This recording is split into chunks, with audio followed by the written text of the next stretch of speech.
They ask, do I still believe in God? Yes, I see the God in me. I'm my ancestors' wildest dreams. I'm fulfilling prophecies. I am many. I stand with all of my anomalies. Them can never find a box, but we will change the rest. Once a box, I'm pulling teeth. I'm fighting for my fucking peace. Because your insecurities had me fighting my sanity. Like, Lord, I'm doing what you say, man. What the fuck is wrong with me? Why did you make me this way if this ain't how I'm supposed to be? Like, why I gotta beg and plead for your perfect love to love on me? Why I gotta fast until emaciated, cry at your altar constantly? I tarry till I lose myself, till I've discarded all of me. I carry niggas' burdens like it's my fault, I'm their fantasy.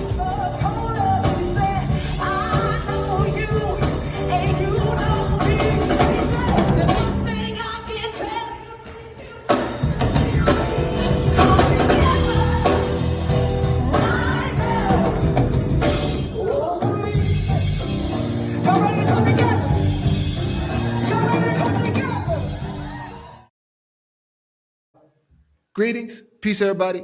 Thank you for joining us for Crossroads. My name is Derek, and today I am joined by Kerrie Joy. This interview series focuses on that moment that many artists face in their journey, the crossroads. It's that moment where you might have to make a difficult decision about which way to go moving forward. My goal with these interviews is to discover how Denver artists have navigated the difficult waters and kept that creative fire lit. So we hope that you find these informative, and please share your comments in the thoughts below. So let's get going. Hey. This is awesome. I can't thank you enough for getting down. It has been, I've been a fan for years. Well, going back since 2023. Like I was telling you, my wife turned me on to you since then, back then.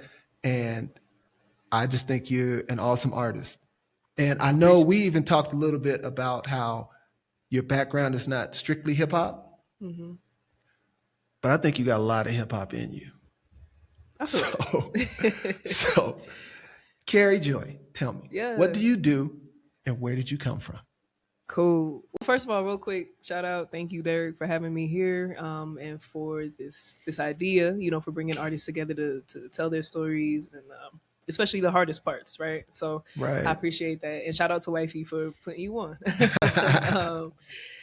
But you said, what do I do and where am I from, right? Yes.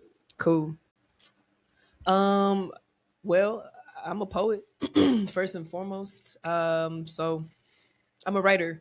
I love words. I love, just, finding ways to communicate my heart, communicate my dreams, communicate, visions that I have for the future. I love wordplay, so yeah, that's ultimately what I do. I sing as well. And I rap too, you know what I'm saying? Hip hop is a huge part of my just that East Coast culture that I come from, you know what I'm saying? And where do you come from? yeah. And I am originally from East Flatbush, Brooklyn, New York. Shout out. Okay. Born at Downstate University. But I was mostly raised upstate New York though. So when we were about 8, moved to a place called Newburgh. We used to fight a lot with Long Island on who was the 6th borough. So yeah, that's I am the inaugural Poet Laureate of Adams County, Colorado. That position started in August of 2023 and is coming to an end. It's bittersweet. When I found out I was selected as Poet Laureate, I was elated. I felt really humbled and honored, and really proud of myself and my younger self for knowing something that a lot of people tried to deny throughout my life. The fact that I could actually be a successful poet, and understanding that like writing is my life, but it could also be my work. And so coming from East Flatbush. Yeah. Okay. How'd you wind up in Denver? Oh man. So I had gotten married, and was living with my ex in Jacksonville, Arkansas. Well, Little Rock and Jacksonville. And because they were in the military. And I, upon, understanding that we were about to get divorced and all of that stuff, like I was trying to figure out where to go next, basically. Right. And interestingly enough, it was between, I had never been to London, but for some reason it was between London and Denver. um, but my brother had recently moved to Denver. And so it felt good to know that I would have family there. You know what I mean? Mm-hmm. And I didn't know too much about the scene, but I had met some cool artists when I had visited him out there at one point in time, and I was like, you know what, let's go for it and Okay. see, yeah, see what happens. So that's how I feel Okay. about it. How did you get into poetry? Oh man, I feel like that's just who I am, right? It, I think it found me in a way, or we've just like poetry's been my girl since I was a child. Mm-hmm. I started writing when I was around 10 or 11 for real, like really understanding like, oh, this is therapeutic for me, but also I'm really enjoying this. Mm-hmm. I'm having a lot of fun, like Mm-hmm. just like sculpting things with words. Mm-hmm. And so that's when it all started. But then as far as like getting into more performances and stuff, I grew up in a really like legalistic church household. So in the Apostolic Pentecostal Church, grew up in a Jamaican household. So all of those things, like Yeah. really, That's a rich yeah, stew. a rich stew. That's a good way to put it, bro. It's a rich stew. Yeah. Yeah. And so I mean, I was used to being in a space where we would, there would be testimony service, or I Mm-hmm. used to sing. I mean, I sing. So, I would be in like on the praise team, and I would be I would be behind the pulpit doing Mm-hmm. one thing or another. Mm-hmm. And so I started to get into like sharing my poetry in the Christian scene. Okay. But then, as time went on and my beliefs started to change, my understanding of the world started to change. I shifted out of that scene, but poetry stayed with me, obviously, and I just continue to do what I do. Yeah. So going back to how you got into it, like, can you remember some of the first influences, first books, first poets that kind of like, oh wow, this is something that like the awakening of like, oh, this is a thing. Poetry is a thing. I mean, interestingly enough, like the Book of Psalms and the Book of Proverbs and the King James Ah, Version Bible, okay. yeah, Yeah. just because Yeah. it's so beautifully written. It is. It is. And I didn't like, I read a decent amount growing up, but there were a lot of books that were restricted just based on our beliefs at that time. So even though I knew of certain poets, like I knew of Maya Angelou, I knew of Nikki Giovanni, I didn't really like tap into um, their influence until like later in life, honestly. So I Mhm. really, even though I have a different relationship with the Bible now for sure, that was my first influence. Okay. All right. Yeah. And going, moving as you got older, how did hip hop hmm enter into the mix? Yeah. I mean, folks like Lauren Hill, um, That's a good one. yeah, Tribe Called Quest, The Roots. Hmm. I mean, I just remember like listening to them and just being so like so hypnotized. You know what I mean? Yeah. By the Yeah. Yeah. flow, Yeah. but also like saying real shit. You know what I mean? Yeah. Yeah. And so it had just always like lived in my heart, right? Because Hmm. I couldn't quite appreciate it openly for quite some time, but it always lived in my I heart, was and I going to would, ask you about that. yeah, yeah. I got two questions to Okay, follow up. I'm sorry to interrupt you. no, you good. Um, you said you came from the Pentecostals and hip hop typically don't mix. Nah. You know, Yeah, you know, yeah, it's from my experience, that's a rough combination. yeah. And then I have a comment about El Boogie that I want to get your opinion on. It's Okay, completely a non sequitur, but sure. how was that? Was the influence, or was how did church and hip hop mix for you in your life? I mean, it felt very similar, honestly, right? Obviously, they were talking about different stuff. You know what I'm saying? Like using cuss words, whatever. But like, I feel like just the flow, the rhythm, of like the preacher. You know what I'm saying? On a Yeah, Sunday, yeah, like yeah, getting into that yeah. cadence, right? It was very It's a similar to, performance. yeah, 100%. So it's similar to what I'm hearing. When I'm listening to Q-Tip, when I'm listening to Black Thought, you know what I mean. When I'm listening to El Boogie, and I'm like, okay, like it just, but it Mhm. felt more elevated, and Mhm. and I appreciated it, and I appreciated it for like really talking about real shit that I felt like I wasn't hearing in the church space, you know. But what's Yeah. also interesting is like I was also paying attention a lot around the time when like folks like Lecrae started Mhm. to make more of a scene, or Andy Mineo. I actually went to college with him, Oh, okay. and so I remember like when he first started to really step into the scene, and yeah, it's like I said, it doesn't feel like there was much of a difference, honestly. You know what I mean? So there was no pushback from your parents, Oh, of course. or I mean, I had to do it. I couldn't do it out in the open. Like people didn't know. You know what I'm saying? Like my mom didn't know. Like folks that I went to church with, they didn't know. You know what I mean? Mhm. Like it was something that I would listen to behind closed doors. And honestly, just because of the way I was raised, would feel a lot of like conviction. Like I would feel Yeah, like I was doing something wrong. You know what I mean? yeah. But yeah, That leads me to another question, but I'm gonna get this El Boogie question out of the way. yeah. Um, at one point, I'm not a big fan of the miseducation of Lauryn Hill. I'm Oh, just not. I'm that's not. interesting. Okay. Yeah, it's got a couple cuts on it, but it's a little Ooh, too a couple introspective for cuts. me. All It's a little right. too. I'm telling you, I know I'm gonna catch Yeah, heat. I'm I've been catching listening. heat for that for forever.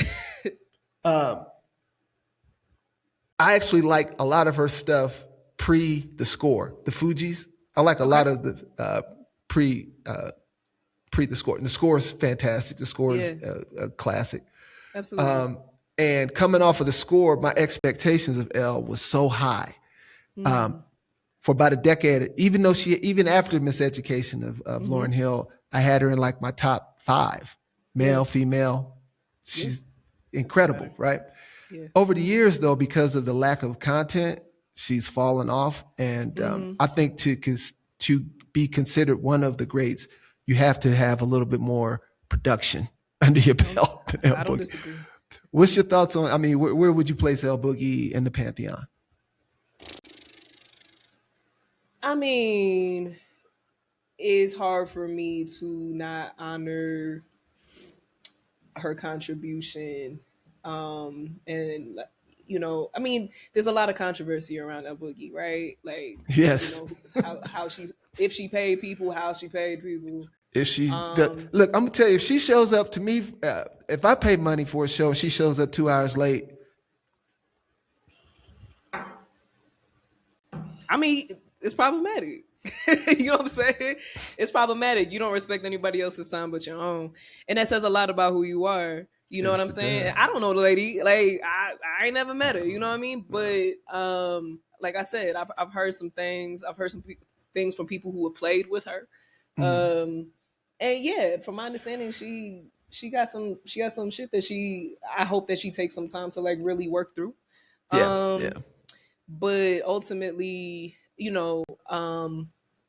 it is interesting to me that she's been riding the same album for her entire career. It's crazy. I mean, it It's says a lot, right? crazy. It It's says a lot. crazy.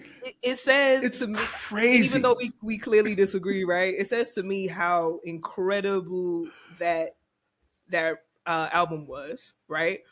Because there's people around. There's so many people around the world Listen, who know it word for word. It's just hard to like it's hard to debate that. But it also says like, what's this? What the hell you been like? What you been doing? What's like you ain't got nothing listen, left? listen. Between her and D'Angelo, Yeah. I'm like, dude, y'all robbed us, man. You guys robbed us of some great art. I know y'all sitting on some good stuff, and y'all just for years y'all never put stuff out. Anyway, enough about them. I want to get back But to you. I feel you, but I feel like D'Angelo gave us some goodness though. He had a I 15-year do. break, Yeah, but I mean, I just came back from 10 years. Oh, I 3 mean, what? albums. I hear you. 3 albums. Come on. Hey, And I he's hear great. you. Hey, I can't front. Hell D'Angelo's yeah. great. Especially because when he first came out, people were like side-eyeing the shit out of him. They were just like, what is this? We don't even know what Yeah. you're saying. Yeah. But like changed, music. D'Angelo is a cornerstone. Yeah, at the end of the day, I can't like listen as an artist. Like maybe that's what you needed. You know what I'm saying? Like I don't know what he was going through. As a fan, I need more. Anyway, enough about them. Back to you. Hip hop can be controversial. Hip hop in the church can be controversial, but Right. people don't trip. Poetry and the church can be controversial too. You talked about how the Bible influenced you. There's a lot of controversial or suggestive or frightening or graphic verses in the Bible, right? And poetry and rap are cousins. Absolutely. And, the content of rap is mimicked verbatim in poetry. Yeah. And so were you also hiding your poetry from your parents at that time, or was that a more accepted art form? I feel like I was still hiding just like anything that I was really generating at that time. Because just me and my mother in particular, like my father was around, but he not as much. And so for different reasons. And so we just didn't have a full understanding of each other, like me and my mother. We just didn't have like whatever language we were both speaking, like we didn't fully understand each other. And so in general, I felt like it was challenging for me to share anything about like what I was creating or who I really was with her, because there wasn't that foundation of like even trying to understand. So yeah, I feel like I hit a lot up until it was like my late teens, early 20s when I started to share more publicly. And it was because I went to my first open mic in Queens, and it was a church in Queens, and was introduced to like didn't realize that there was this scene, for real. Like I had known about more of like a secular poetry scene, but didn't realize that there was this like Christian poetry scene where I felt I guess just based on where I was at that time, I felt like I could tap into a little bit more. I felt more comfortable, tapping into that. And so, so like these two organizations, like Passion for Christ movement and T4MC, I can't no P, no that's my bad. Passion for Christ movement and True Voices. There we go. Okay. And so I started to like go to more of those events and show up for more, like, perform for more of those events. And that was like my late teens, early 20s. And my mom still didn't fully understand what was going on. You know what I'm saying? Like she, like, and by this point, you're like, you're a poet. Like in your mind, your identity is like, I'm a poet at this point, right? It was getting there. It was getting there. Okay. Like I knew this was something that like I felt very, aligned with. Like it felt like I was here to do this, because like I felt like I couldn't really live or breathe doing anything else. That's just who I, like I was understanding that this was who I was. I don't feel like I really claimed the title, I guess, the honor of a poet until maybe like my mid 20s. Okay. All right. A little bit more on your background. Your exposure to hip hop in general, the other core four arts like dance, DJing, graffiti. What's your experience with that? I mean, I'm a great admirer. You know what I'm saying? You wasn't out there bombing trains. You grew up in New York. You wasn't bombing the city. Hell no. I wasn't trying to get my ass beat. Like Dude, people don't. Graffiti artists. Yeah, that's the real stuff right there. Nah, like I definitely like put their bodies on the line in a lot of different ways. Yeah. I get that. Freedom too. Yeah. 100%. So I was able to like observe, like I said, and appreciate it, but I wasn't as like in the mix. No. Okay. So now here you are, early 20s, living in New York still, right? and become you're starting to identify as a poet, right? Correct. Challenges other outside. I mean, if you're not you, so clearly you're not getting the support, or I shouldn't say clearly. I don't mean to I mean no disrespect, No, you're but good. not getting the support from family Yeah. with pursuing your art, right? Yeah. So where's the fuel coming from? Like Um. Mhm. who's your cheerleader? Who's in your corner? Right. Who's out there like, yo, this is something. So let's go do this. Yeah, no, and to be clear, like it really wasn't support from my mom and like some other folks in my family, but mainly her. I have a Okay. big brother, the one who actually lives in Denver still, named Ryan Landell, dope photographer, fashion designer, all of that. Some people know him as Mr. Beautiful because he has a line out there called Beautiful. Okay. Um, and so I would say he was my biggest cheerleader. Like I think Okay. he was the one who reminded me from the very beginning that I could do whatever. You know, I Mhm. can be anything. And a lot of the limitations that I was facing, like, were imposed upon me, you know, from more so my home environment and more so the church environment, and then I internalized them, right? So it Mhm. started to come from me. But I feel like he was definitely one of my biggest cheerleaders. And then as I stepped into the poetry scene, I met a woman by the name of Leah James, who was also like, you know, was was my closest friend, sister, ally for many, many years, and also a poet. And so Mhm. we were both in the church like poetry scene, like, and so Mhm. I think that we really inspired and believed in each other. Yeah. Got you. All right. So we're going to transition now into the heart of the interview, the difficult portion. Yeah. But let's use this as a departure point. Your early 20s in New York, started to become a poet.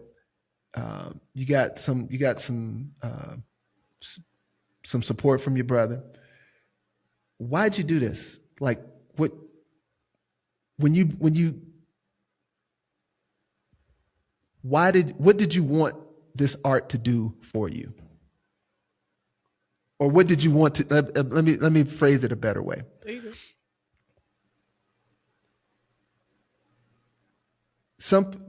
For me personally, I was a break dancer, right? Okay. I was a break. They're gonna kill me for that one. I was a breaker, Yeah. and all I really wanted to do with it was battle. Mm-hmm. That was really. It was just like that's all I wanted to do. So I had no real aspirations of like becoming a national figure, or when I started, it was none of that stuff. Rocksteady Crew was the biggest, but that's my story. I'm not here to cover my story. Anyway, I got started with my journey in hip hop just as a way to battle, right? Okay. And as long as I could do that, I was straight. So going back to the young you, what were you hungry for? What did you want to do with your art? Um, I feel like I really just wanted to fulfill my purpose. Okay.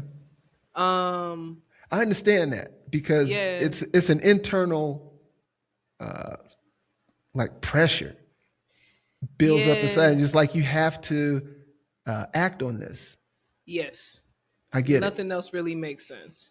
I get it. I can try to do all the other things. I can try to, do the, like, just whatever I feel like, on a societal level that we are conditioned to do. You know what I mean? Hmm. Like I could try to do all that, the 9 to 5s, and that's no shade to anybody doing that. Like get your money, do your thing, like have that stability and all of that. But it wasn't feeding me, and I remember I mean my soul, I should say, it wasn't feeding my soul, and it was barely feeding me. You know what I mean? Like so but I feel like at the end of the day, like I tie this a lot into like my coming out story and like Mhm. claiming myself as a queer woman in this world, as a Black queer woman in this world, right? I remember, the person that I was married to back in the day was a man, cool man, like, caring dude, but that's just not who I was, right? And I Mhm. had succumbed to the pressures around me, to who I was told I was supposed to be, how I was supposed to show up. And I remember like getting to this point in my in our marriage where I was just like, I don't know how to be anybody else but myself. Like I've tried. I've Mhm. tried. I've Mhm. I'm putting my best foot forward, and it's literally tearing Yeah. me up inside. Yeah. And I felt Yeah. very similar when it came to understanding myself as a poet, understanding myself as an artist. Um, like I remember, reading. I think it was in Sister Outsider by Audre Lorde, where she was talking about as a child she didn't speak much, and I was very similar. I was very shy, still can be, didn't speak much. But Audre Lorde was saying that anytime that she would speak to people, like when they would ask her questions and she would respond in poems, Mm. and that resonated a lot with me because I felt very similar. I'm not saying I did the same exact thing, but like I felt like anything that I actually had to say came out in a poem. You know what I Right. mean? And so I just had to like claim this understanding, like this is who I am. Sure. This Sure. is how I communicate. Yeah. And anything else just simply doesn't make sense to me. And I just was like, I refuse to just like work and be miserable. Like Yeah. if I'm gonna like, I know death is inevitable for all of us, right? That's the one sure thing. By the time I leave this earth, I want to make sure that I'm doing what I came here to do, like what my purpose was. And so I was just like, I'm gonna put my best foot forward and let's go. Gotcha. So that brings us to the challenging part of the interview. Hmm. So you get into it to express yourself, to be you, to fulfill um, um, your identity, Hmm. and bumps along the road. Take me back to either a big challenge or several challenges. Like, talk to me about the struggle to Yeah. do that. I mean, I think the main thing was the fear, um, and the stigma associated with being an artist, right? Like the concept of being a starving artist. I didn't want to starve.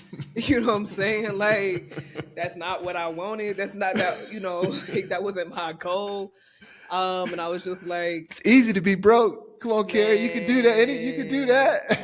nah, dog. Like, and I hear you and I agree with you. And also I was just like, this is, Yeah. I need to make sure that it can, like, I can sustain myself. You know what I Yeah. mean? Um, but that was hard because I couldn't make sure I could sustain myself. Even now, like, just working contract by contract, and it's Yeah. the stability isn't there, but like the belief is, right? And so I know we'll Mhm. talk more about that. Um, but that was the biggest thing. The fear, people looking at me sideways, being like, "You gonna quit your job and do what?" You know what I'm Ooh. saying? Like, Ooh. but I really felt like I needed to put everything, like all of my time, all of my energy into this to make it work. I Mhm. was like, there is no plan B. Like, this is just what it is. And So, no, so I was just gonna uh, say like that. I feel like that was the biggest thing was the fear, yeah, not just from myself, but from people around me. yeah, yeah. Um, Again, not to make this about me, I've had that exact same moment in a professional way. Not Hmm. in art, not in the artistic realm, but in the professional realm. Like, I can't do this job anymore. I have to uh, quit. I had nothing Yeah, lined up. I just got to yeah, go. yeah. But so I don't know if that was the crossroads moment for you or if there's another one, but I'm really interested in that moment when you decided to quit your job. Yeah, I mean that was because I haven't really gone back since. I've done, I've had like a couple of months where I worked for this, like I had a W-2 job, but Mhm. outside of that, and this was back in 2018. So Okay. where Where it's were you at? You were still in New York? in Denver. No, I was in Denver. Okay. Okay.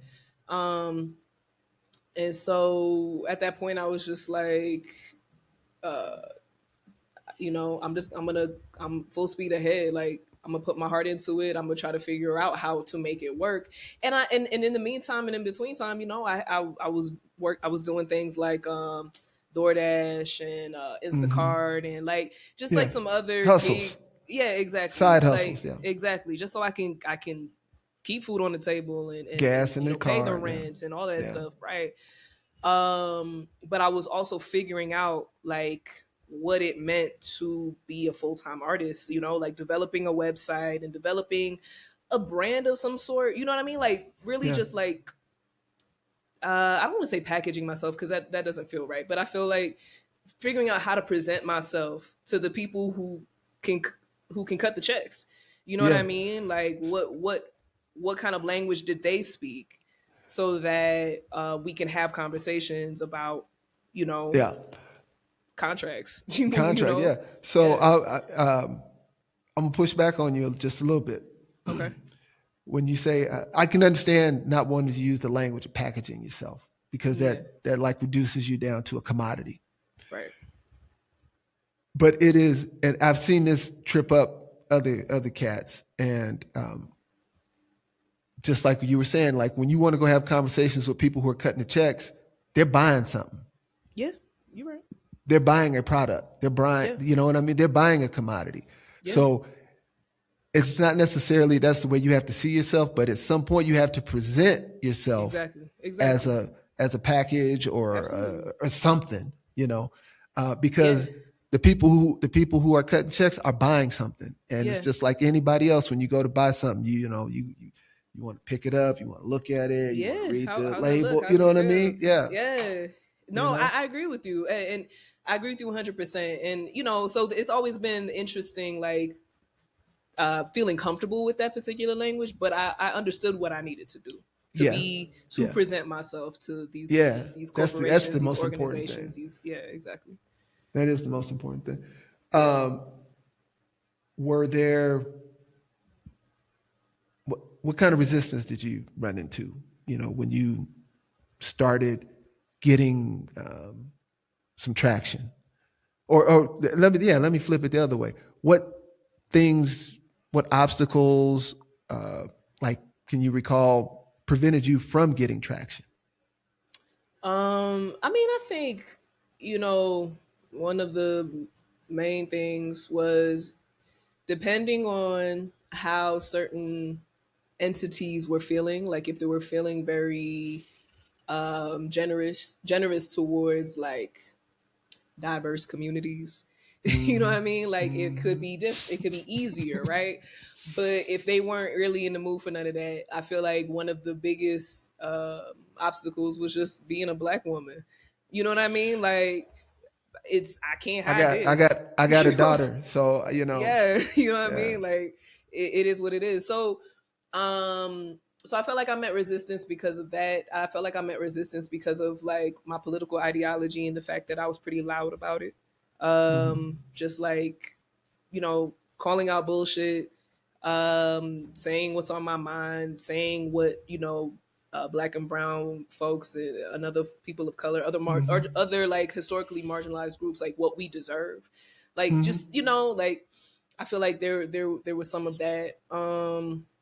But to be honest, like I do feel like I was received as well. Like I feel like um I moved in to this space in a time where people were trying to be more diverse, trying to have more of these conversations, and were willing to, Mm-hmm. invite me into their space to do it. And so it, maybe the timing, the timing was just kind of perfect, I guess.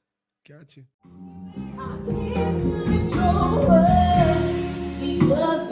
It don't got shit to do with me. So tell me if I'm coming through.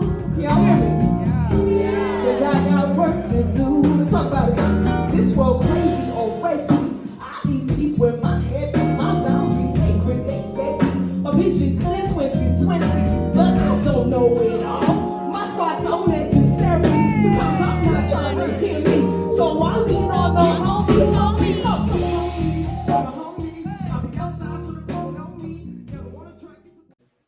right. So, given that, let me ask you this question: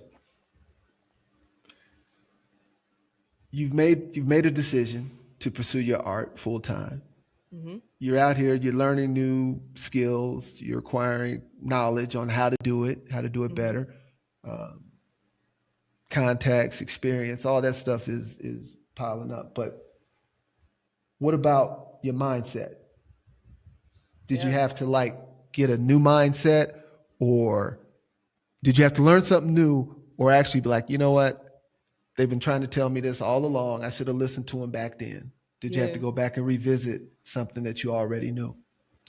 Um, I think I had to revisit something I knew, but not from like what was necessarily told to me, except with the exception of like my big brother who believed in me and reminded me of who I am and what I could do. Right.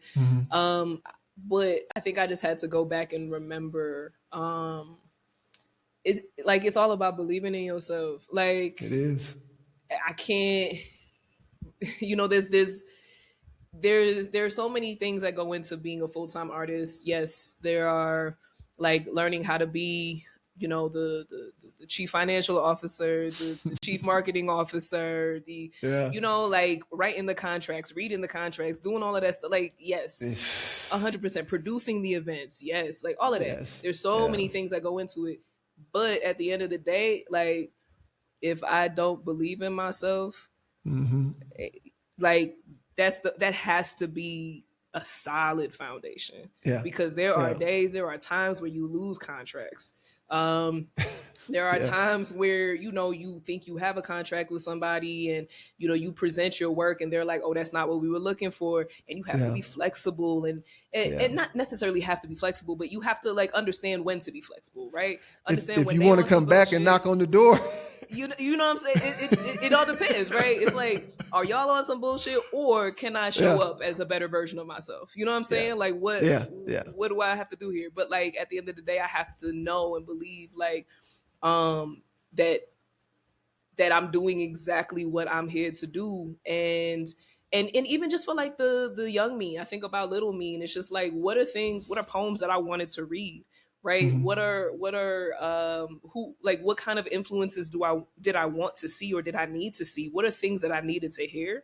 And like lean into that. Like I do a lot of this for young Kerrie Joy. Like I do a lot of this Nice. for me, I and like so that. I mean that's what keeps me going. And so I feel like some folks who have really been in the news recently, like Jill Scott with her new album, or Bad Bunny with his most recent performance, like one of the things that he said was like, yo, I never stopped believing in myself. That's same mentality that Jill brought, was like, I never stopped believing in myself, and so no matter what, I cannot stop believing in myself. I will not stop believing in myself. But so this kind of leads into this next question I have for you, because the flip side of belief is doubt. Yeah. I don't know if that's the Yeah. exact flip side, but you know what I'm saying. Belief versus doubt. Yeah. Self-doubt. Am I good enough? Do I have what it takes? Can I do this?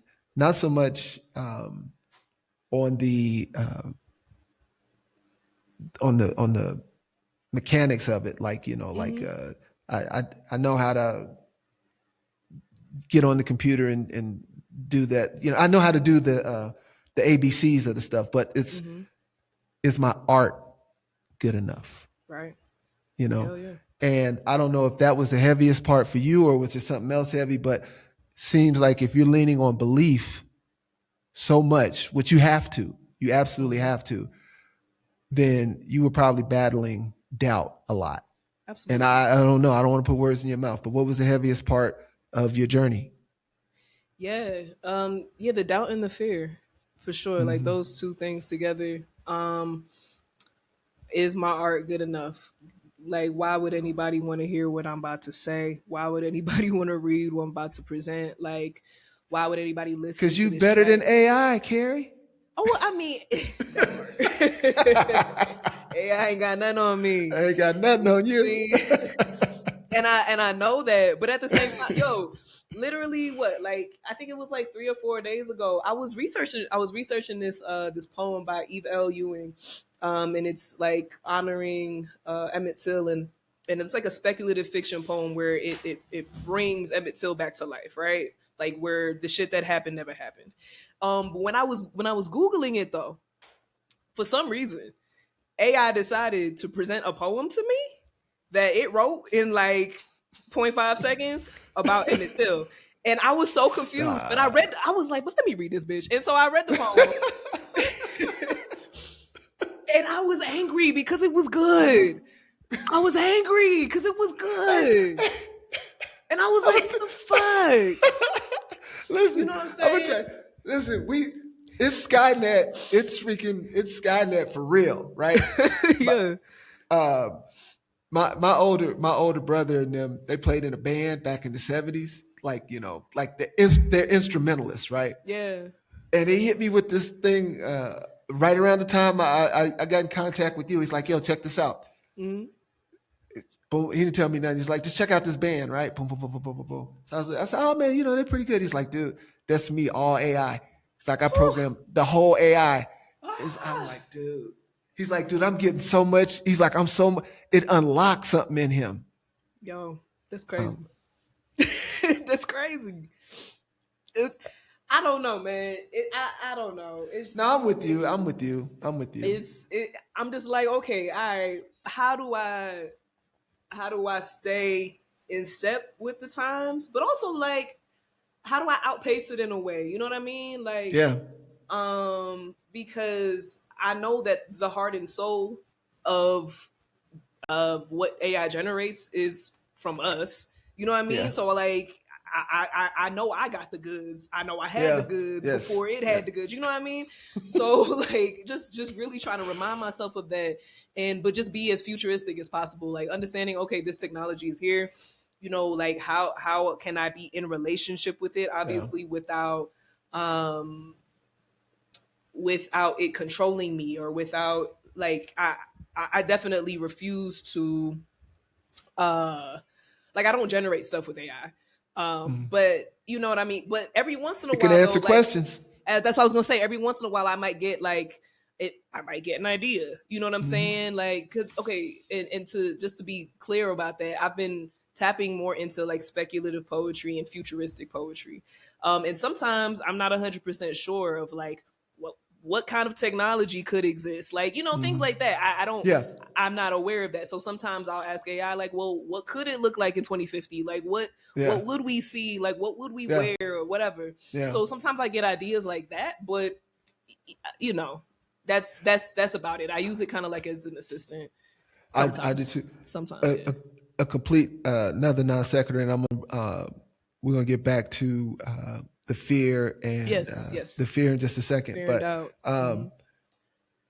and one of the main ways I use AI, this whole project for me is an exercise in Crossroads. I am stumbling, bumbling, struggling my way through this whole thing, right? Because the technical skills are a little bit out of my reach. So I'll upload a screenshot and I'll be like, yo, give me the color correction settings. Right. Like I don't have the technical skills. I don't know what I'm looking at. Right. You know, I'll upload some audio and I'll be like, yo, give me the settings. Yeah. That I, you know, give me the settings to correct this audio. I don't know what I'm doing. That makes sense. That makes sense. But the beautiful thing about it is that you're able to learn from it too. You know what I mean? Like when you ask those particular questions, just like, oh, okay, like even if it's just like just a little extra something that you didn't know before, you're like, okay, now I have a little bit more of an understanding. But I hear you. Yes. Yeah. You know, that's primarily what I use it for. Yeah, no, I got you. But like back to the fear and doubt piece, like it is moments like looking at that poem that AI generated in literally half a second.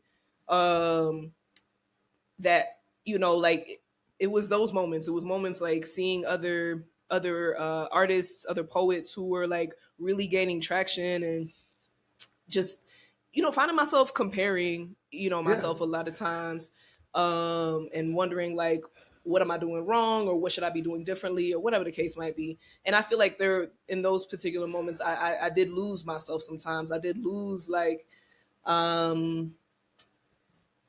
I just wasn't the best version. I wasn't showing up to the craft as the best version of myself. You know what I mean? And so I feel like once I started to sort that out, once I started to like really lay some of those fears down, but also just put it into the work. Like talk about Yeah. it in the work. You know what I'm Yes. saying? Yeah. Like, Yeah. have these conversations, because I'm not the only one that feels this way, right? Like, let's have these conversations in the work. And so that's what I started to do. Was just like, all right, if I'm doubting myself, I'm gonna talk about it. If I'm having these Yeah. fears, I'm gonna talk about it. Yeah. You know what I mean? Yeah. And I feel like that was really helpful. But there was some times where it was hard, where it was just like, oh, this poem ain't shit. You know what I mean? Like, Yeah. spent Yeah. hours trying to craft it, but I yeah, know it was. exactly. Those were some of the hardest moments.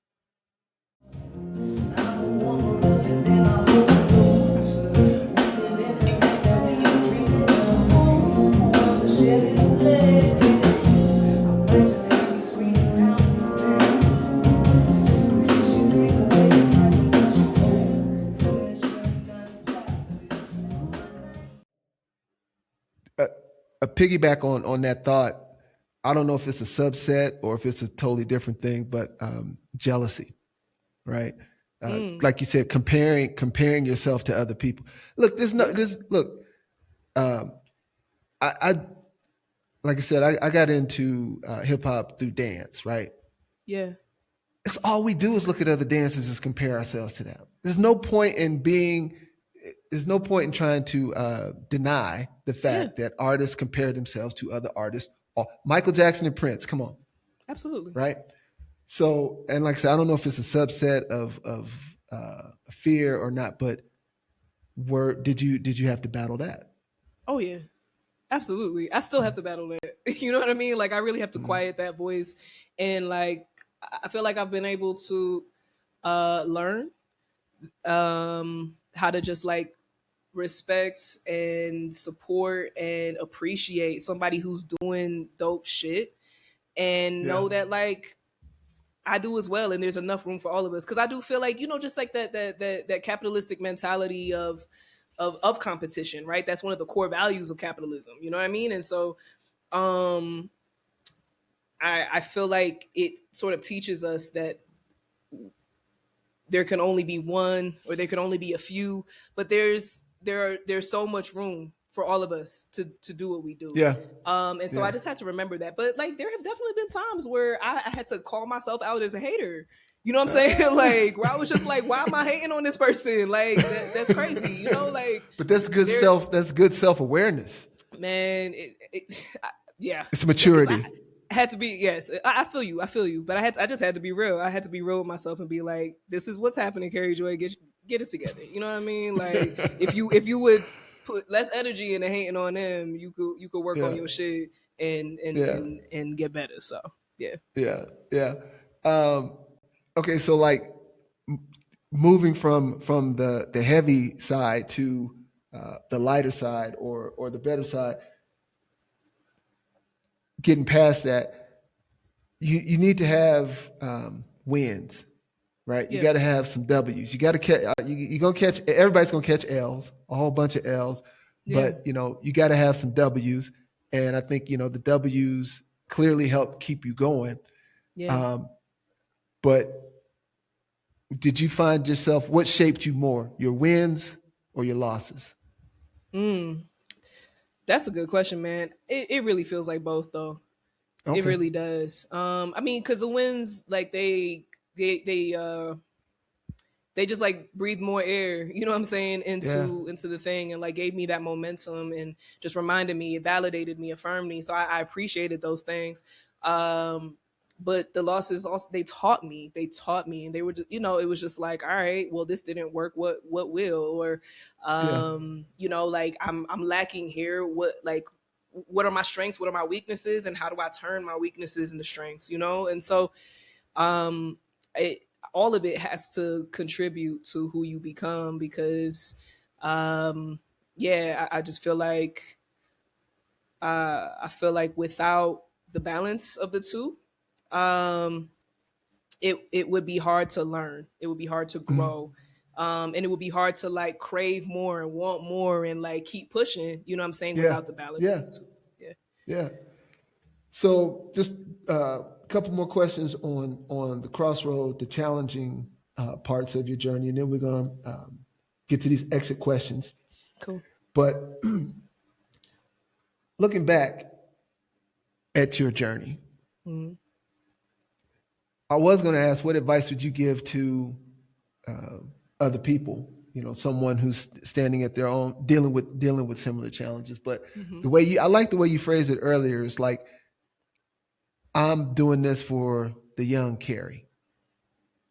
So, what advice would you go back and give to the young Kerrie who's just discovered poetry, has just decided, like, yo, this is amazing. I think I think I can do this. I think this is something I want to do. Yeah. Right. Now you have the knowledge of hindsight. You know all the struggles that Kerrie is about to face. Yeah. So, like, what you gonna tell her to do? Man, that's a good question. I'm sorry. Let me. I didn't clarify this earlier, so I'll have to edit this out. If I've been incorrect with the gender, please forgive me. I meant no disrespect. Oh no, you're good. You're good. No, I use she her pronouns. Okay. So thank you for checking. What I would tell younger Kerrie is, you already know who you are. Don't let anybody put that doubt, in you. Don't give into that doubt. You know what I'm saying? Just because they're having their own identity crisis, you know what I'm saying? Like, yeah. Don't let them impose that on you. So you already know who you are. It gets better. It really does. It gets better. And yeah, you're gonna be everything that you believe you will be. You're gonna be that.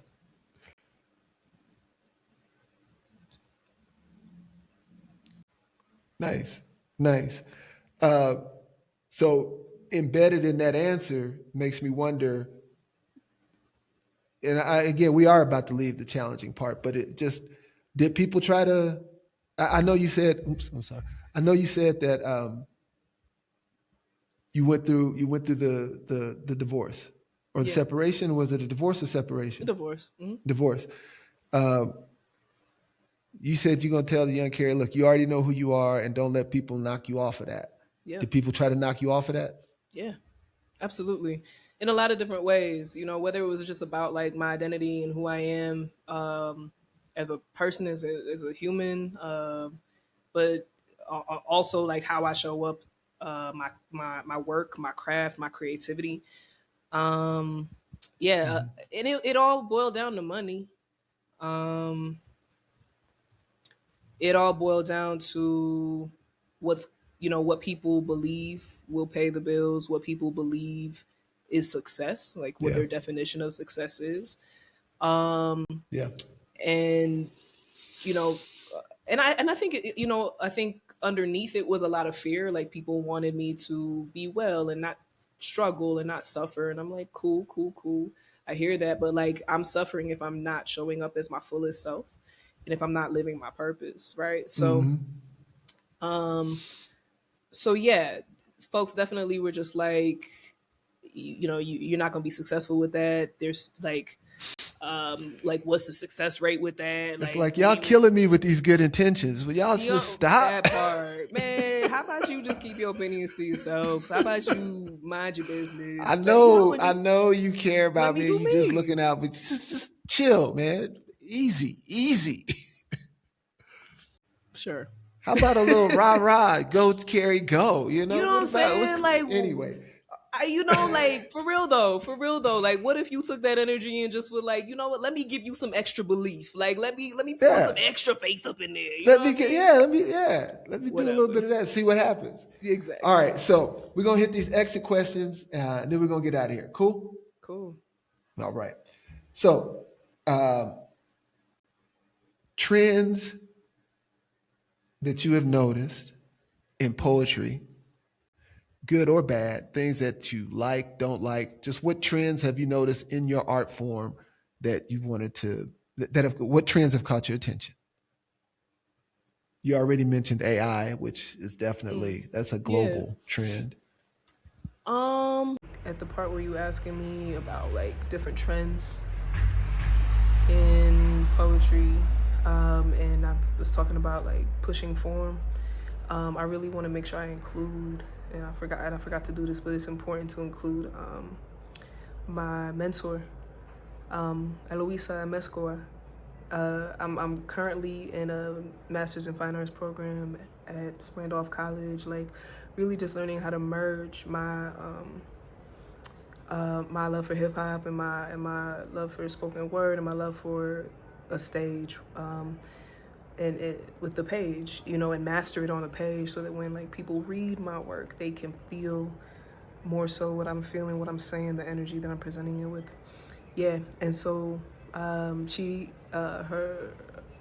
her collection um, is masterful, in regards to pushing the form. So anyway, I just really wanted to make sure I included that because she's changing the game for me and turning me into like a poetic beast, like um, and it's challenging, and I'm excited to be more challenged, but I'm also like having a lot of fun with her. So yeah, all right. I feel like I'm seeing a lot of people push form a lot more. I don't know what form is. I got you. So just like the way a poem shows up on a page, right? Like what it Oh, looks okay. like. Okay. Um Make it look so like a face, make it look like a building, make it look like a right, like bird, make it look like exactly. Those are okay. different kind, like meaning that's a specific form called concrete poetry where like whatever you're talking about generally takes the exact shape of what you're talking Got you. about. Got you. But just even more than that, like people are inventing these really different ways to present a poem. So I think Douglas Kearney is probably one of the poets that I feel like has that I've seen has really pushed this. Like in some incredible ways, but it's almost as if like it's a little bit of collaging, like it's very Okay. visual, like poetry has become, it's starting to become way more visual, and I think Okay. that's cool because we are sculpting, we are crafting something, and so I think it's really beautiful to see like the different ways that folks are taking that. So yeah, that's one of the trends I've been seeing. So again, I mean, I'm just full of non sequiturs. But like, what would you say your strong suit is? Like, because I don't know the different aspects Hmm. of being a being a poet. Hmm. Like you said, form. Uh, Hmm.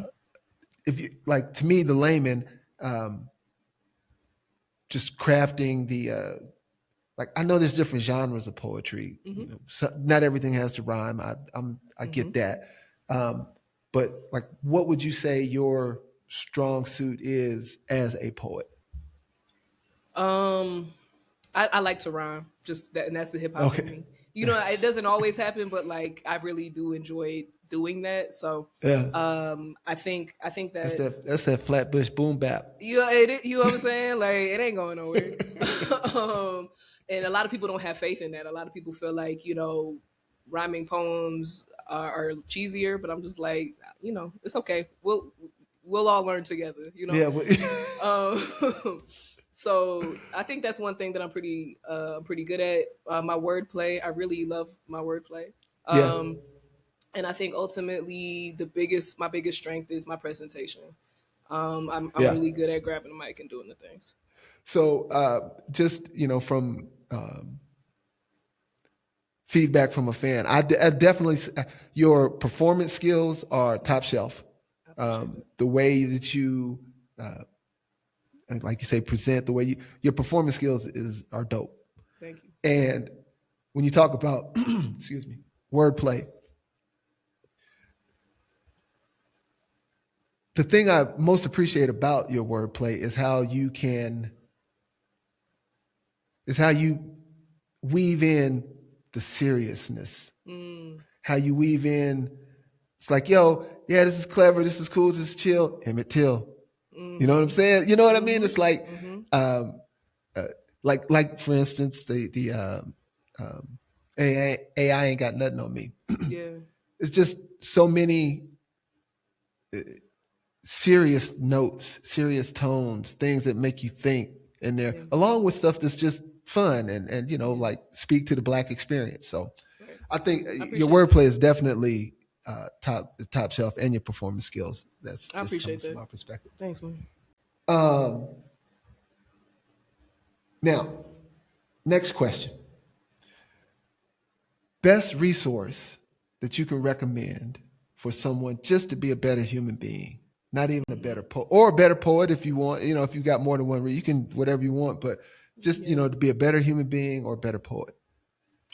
Um, I think just like leaning into the human being piece because I feel like I feel like we really trying to get that right. So this book by Trisha Hersey named the book is called Rest is Resistance. Trisha Hersey is known for kicking off this like rest movement, right? And the reclamation of especially Black bodies which were once, well, not just once, but which were once commodified in a different way, right? Like we have taught ourselves based on the history of our ancestors that we are nothing but a commodity. And in order to do that, we have to grind and we have to like push ourselves in these ways that honestly lead us to bad health, lead us to, poor mental health, right? We're not able to engage with our community in ways that are kind and supportive and helpful, right? You know what I'm saying? Right, Like right. and so this book teaches us and reminds us of to kind of to like find ways to remove ourselves from grind culture. Like we don't deserve to be ground up. Like we actually deserve the opposite. We deserve to go lay our asses down sometimes Yeah, for and take a real. beat, and breathe. Right. Another book that I just reminded myself of just from the breath part is "You Are Here" by Thich Nhat Hanh, who is Okay. a Buddhist monk who I think passed in like 21 or something like that. But yeah, that book just reminds you of like the power of presence. So I think like presence and rest have been two things that I've really been trying to tap into a lot more, and I think that they allow for me to show up as the best human that I can be, and that also that bleeds into my creativity, allows me to show up as the best artist I could be. Nice, nice. Um, I'm done with the non sequiturs. So, last question. Last question. Then we're gonna get out of here. What is necessary, or what do you feel is needed to make a vibrant, a lively, a thriving, or sustainable scene for an artist? Like, what Yeah. things need to be present for artists to flourish? Yeah. I think that it's about bigging each other up. I think like we have to say each other's names in spaces that we're not in. So, for example, like if somebody reaches out to me, invites me to an event, to a gig, and I can't make it, I always recommend somebody else. Okay. Always. Like Yeah. there's never a time where I'm just like, oh no, I can't. I mean, that's not Yeah. true. But I would say like 95% of the time, I'm just like, but It this is a comes person back. that you should reach out to. Exactly. You know what It I'm comes back. saying? So we should always like be putting our names in different hats, each other's names in different hats. You know, I think really looking at the idea of a starving artist face on, like head on, like looking at that and being intentional about making that a thing of the past. So for example, when I put on events, I like to pay my artists above market rate, because I know what it takes to show up Yeah. and do the Yeah. thing. So Yeah. I'm going to do my absolute best to Yeah. not pay you anything less than what I would pay myself. You know Yeah. what I mean? Yeah. And so like being real about that, and like, these organizations, these foundations, these corporations, like offering these like low, honestly very disrespectful um, honorariums and rates. Like, y'all need to cut it out. But also as artists, we need to start saying no. Yeah. You know what I'm saying? And that's not easy because it's just like, well, but that leads to this and I get exposure for that. I hear you. But we can't incentivize them to keep doing the bullshit. You know what I'm saying? So you're making it hard for me not to go on the side. But my last aside, if you don't mind. Nah, please, yeah. Grapes of Wrath. You ever read The Grapes of Wrath? I haven't actually. Yeah. So I ain't gonna spoil the book. I got you. But there's a part in there where big business just pits labor against each other, basically, to drive wages down. Yes. And that's the industry. That's the entertainment industry. That's the entertainment industry, dog. That's real. That's real. We gotta stop incentivizing that. Like, cut it out, Stop. y'all. Yeah. And like you say, it's hard because you know, you need it. You know, got bills, got expenses, but you know, it's hard to do that. Yeah. So yeah, though, I mean, those are a couple of things that I could say, but yeah, just like, you know, being honest, being the best version of yourself, and like pushing the craft forward, taking the craft seriously. You know, like just understanding that this is something that existed before you, is something that's going to outlive you. How are you contributing to it to bring it into a better place, to even bring the practices of it into a better place, right? Yeah, just like taking it into the future the best way possible. Got you. Well, listen, Kerrie, this has been fantastic. I can't thank you enough for getting down with me today. Same. Hopefully someday in the future we could double back and maybe get into more nuts and bolts of your art, you know, like just the mechanics of being a poet, and the mechanics maybe of being, like you say, a non-starving artist. So, yes, but that's right. For today, I just say thank you so much. Appreciate it. Wish you nothing but the best. Thank you, Derek. All right. Same. All right. Thanks, everybody, for listening. Peace. Peace and love. Love, peace, chicken grease, and all that. Love, peace, chicken grease. Peace and love. Peace and love. Peace and love.